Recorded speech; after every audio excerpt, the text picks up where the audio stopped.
So hot off the Milwaukee assembly line is the 2015 Harley Davidson Road Glide.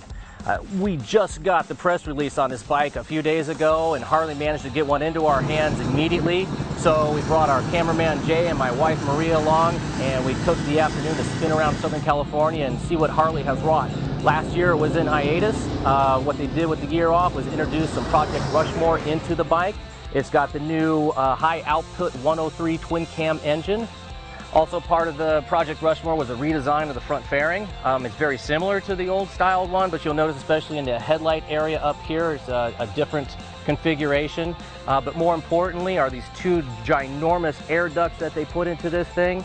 It's just kind of it's a manual mechanical operation up here in the front of the fairing. You just click it and you can open up these big ram airs, and it makes a huge difference on a hot August day like we have today. Sticking with the front end of the bike, it's very nice up front. You'll notice that everything is internally wired into the handlebars, except for, of course, the brake line. And then, of course, they've got the new boom stereo system up here. Now, this is the base model Road Glide. There is a Road Glide Special. The Road Glide Special comes with the premium stereo, but having this base model stereo, I'd have to say it works rather well. The music's going to sound nice up to about 80 miles an hour. It does have a nice full color screen. When the sun's not glaring directly on it, it works really good, but with that direct sunlight, it can be awful hard to see. But beyond that, it's placed up here high in the fairing, so you don't have to look down real far.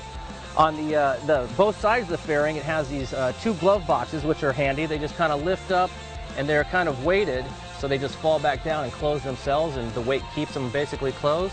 This right-hand side one has a USB connector for your smartphone or your iPod or whatever. So moving towards the back of this motorcycle, my wife Maria was along, like I said earlier, and what you'll notice with this kind of sloped seat is she had a hard time staying with me on the bike. That new 103 high output engine does, I think Harley rates about 106 pounds of torque. So, it's pretty oomphy. It wants to get up and motor way out of the corners. But yeah, she kept kind of sliding back. You could feel her grabbing on and kind of squirming forward.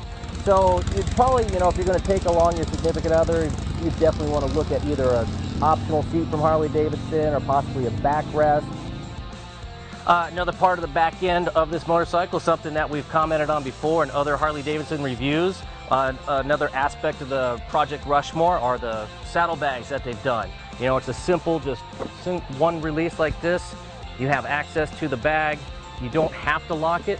It is lockable right here, but you don't have to lock it to get into it, which is a complaint with us with other motorcycles. So once inside, you have a couple of quarter turn fasteners.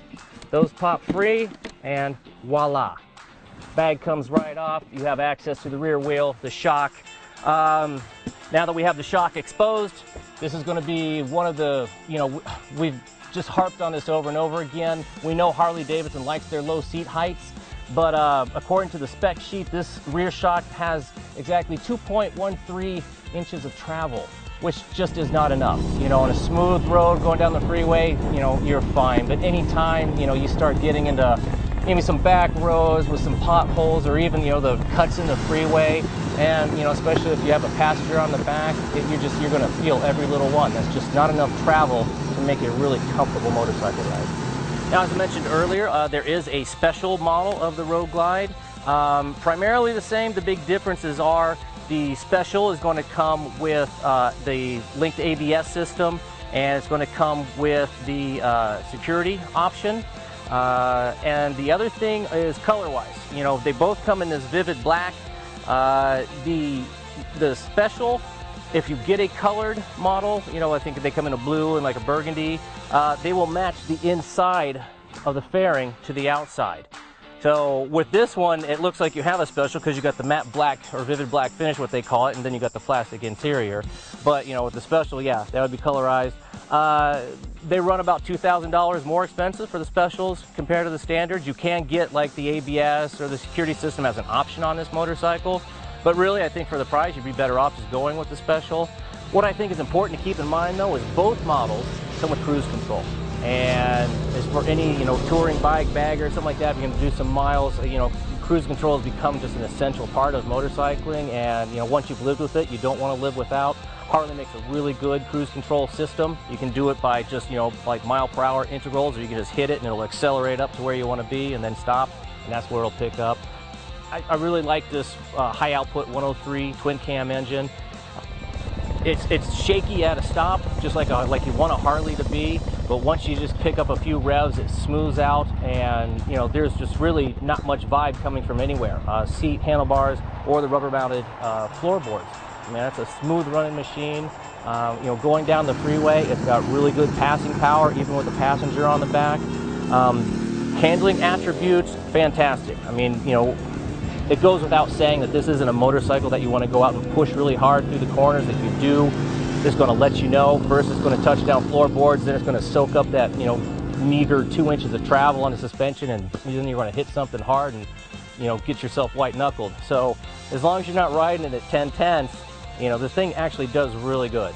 It'll go through the corners. It's very stable. There's a nice reach to the fork-arm bars for me. Not that I was going too far or kept me too far back. Could stay in control of the motorcycle at all times. The power comes on nice. Transmission is, Harley-esque. It's, a little bit noisy, a little bit clunky, but it works. The only issue I found was just trying to find neutral at stoplights. If you don't find neutral as you're rolling up to the stoplight, if you're at a dead stop, a little, to get it into that position between first and second. Otherwise, really for coming back into the lineup for Harley Davidson for 2015, it's priced correctly, and I think a lot of people are going to be welcoming it back, especially with these Project Rushmore upgrades to it. So get down to your local Harley dealer and check one out for yourself. Maybe take one for a test ride. If you want to know some more about the bike, go to motorcycle.com. The story we'll write have a lot more detail. See you there.